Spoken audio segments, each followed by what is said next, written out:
As we close out the last week of this module on work as exile, we apply teachings from the Bible to our everyday work. So this video explains vocational power and provides examples of how to use it. Vocational power is the power we develop in and derive from our work. And as Christ followers, we are called to vocational stewardship, the intentional and strategic use of our vocational power. These are concepts that Dr. Amy Sherman writes about in her excellent book, Kingdom Calling. Amy was inspired by a sermon she heard from Tim Keller, who preached on Proverbs 11:10, which says, "When the righteous prosper, the city rejoices." And Keller explained that the city rejoices because the righteous are people who follow God's heart and ways and see everything they have as gifts from God to be stewarded for his purposes. Hearing this led Amy to examine deeply the gifts we've been given through our work and to frame them as vocational power. And so she's classified them into the following 7 sources of vocational power. And as I go through each one of them, think about which ones you might have. First, knowledge and expertise. That is, specific knowledge gleaned from your formal education or on-the-job experience in a particular field or at a particular company. If you worked for more than a year or so in one place, what you know gives you vocational power. And you can steward the power of your expertise by applying it to achieve the highest degree of excellence in your work. You might also discover that some of your knowledge and expertise is transferable to new contexts. For example, you might use the expertise you've developed in coding and mobile apps in your job to then teach STEM skills to under-resourced young people. Likewise, skills, the talents you use in performing your jobs, current and past, also give you vocational power. We might get so caught up in just doing our jobs that we don't realize the abilities we have that others don't, which can be used for the common good. So Amy Sherman advises us to take some time to take stock of the different skills we have and ask, for whom could we deploy them? Your networks are another source of vocational power. Everyone has friends and colleagues. Think about your coworkers, alumni from school, vendors, suppliers, customers, regulators, business partners. Think about how you could call on some of them to work together for some common benefit. And for some of you, your connections are robust enough that you could actually convene people to discuss and initiate work together on issues affecting your company or your industry, or problems that people in your field are concerned about. Another source of vocational power is your position. Some of you may have roles, titles, or organizational affiliations that automatically confer authority or credibility. Or simply working in a particular field like venture capital or in higher education or media may enable you to initiate important conversations or set the tone for how people engage with each other or with institutions. If you're blessed with positional power, be sure to use it. And that speaks to your influence, another source of vocational power. Even if you're not in a formal leadership position, you probably have the capacity to cause an effect, even if in direct ways or among small groups.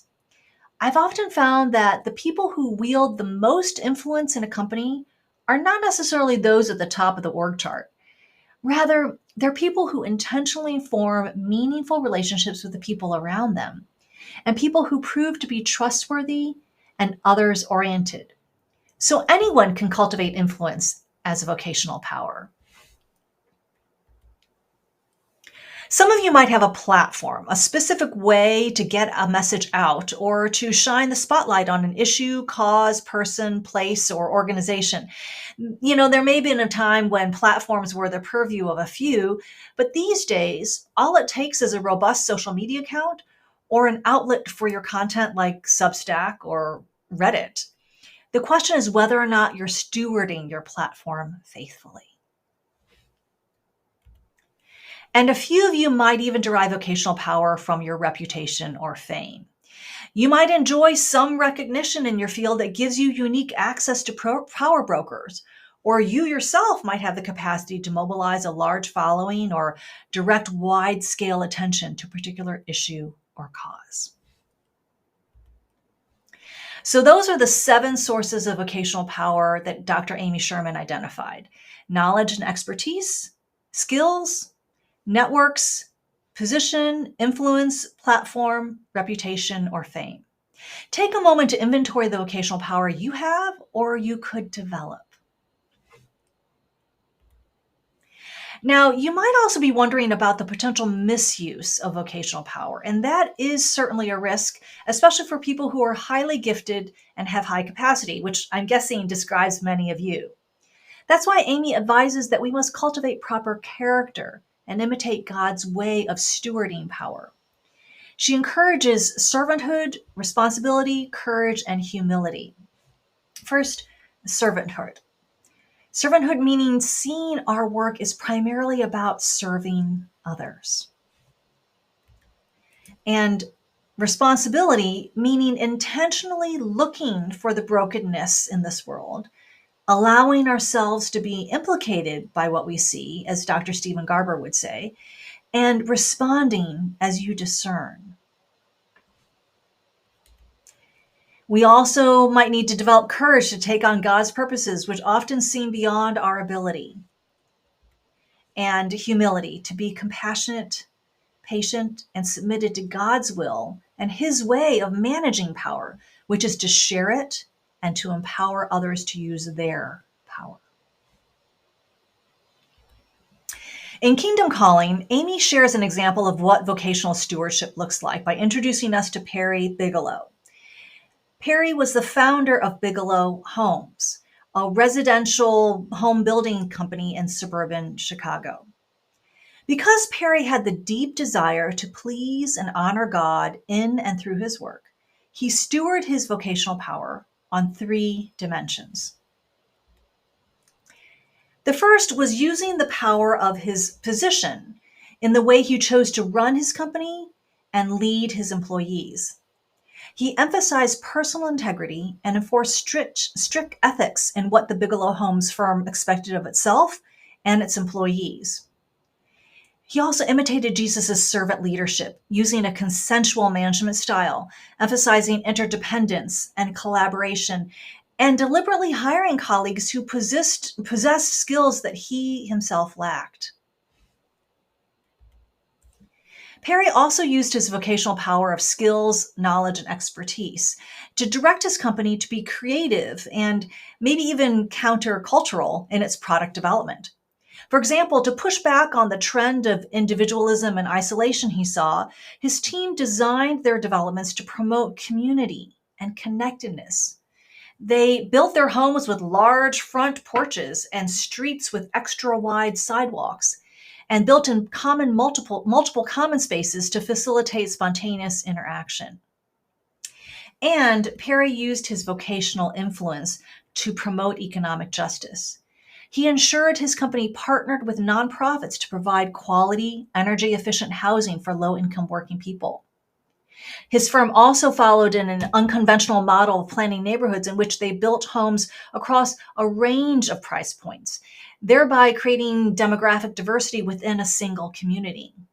This, in turn, ensured the school district and local government had a larger tax base from which to serve all the people in the area. Now, you might think that Perry got so much vocational power because he ran his own company. And so, what kind of power do people like we have? Well, in the many years that I have been talking with people about vocational power and stewardship, I found that everyone has a lot more vocational power than they realize. For example, one administrative assistant I knew who worked in a small office used his authorized access to people's personal information to celebrate each person's birthday. He would bring in a donut or a small sweet treat to them, and his small gestures of kindness went a long way to influencing the office culture.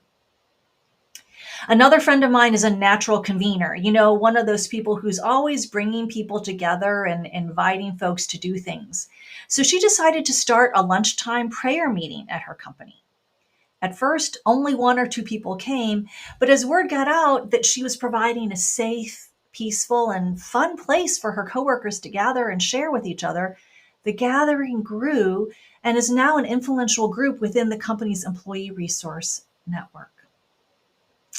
And yet another friend of mine oversaw producing the alumni magazine for the university that she worked for.